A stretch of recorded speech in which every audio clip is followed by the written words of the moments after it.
বিশ্বাস করেন, আপনার রিজিকের মধ্যে যদি একটা টাকা হারাম থাকে, যতক্ষণ সেটাকে আপনি ত্যাগ না করছেন, আপনার ইবাদত কবুল হবে না। কোনো ক্ষমতা নাই এই হাদিসটাকে উল্টায় দেওয়ার।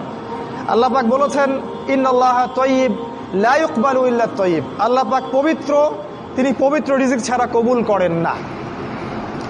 তিনজন ব্যক্তির দোয়া কবুল হয়, নবীজি বলেছেন। দোয়া ফেরত দেয়াই হয় না, দোয়া করলেই কবুল। একজন হচ্ছে বাবা যখন সন্তানের জন্য দোয়া করে। 2 নাম্বার, যখন কোনো মুসাফির মানে সফর করছে যারা আল্লাহর পথে বা মুসাফির, তারা যখন আল্লাহর কাছে দোয়া করে, দোয়া কবুল হয়ে যায়।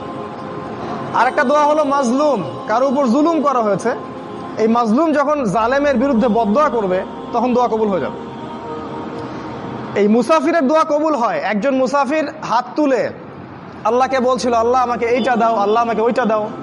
আর আমাদের নবীজি দেখে বললেন যে মুসাফির